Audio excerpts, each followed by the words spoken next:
રાજી થાય છે।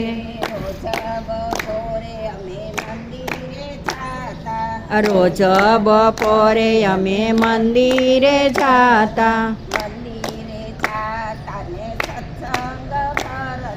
મંદિરે જાતા ને સત્સંગ કરતા। સત્સંગ કરો એવા ભાવથી વાલો સાંભળવા આવશે। એ સત્સંગ કરો એવા ભાવથી રે વાલો સાંભળવા આવશે।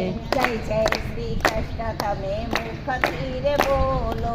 ઓ જય જય શ્રી કૃષ્ણ તમે મુખથી રે બોલો। મુખથી બોલો ને સૌને બોલાવો। ઓ મુખથી રે બોલો ને સૌને બોલાવો। જય શ્રી કૃષ્ણ બોલો એવા ભાવથી રે વાલો રાજી રાજી થાય છે। એ જય શ્રી કૃષ્ણ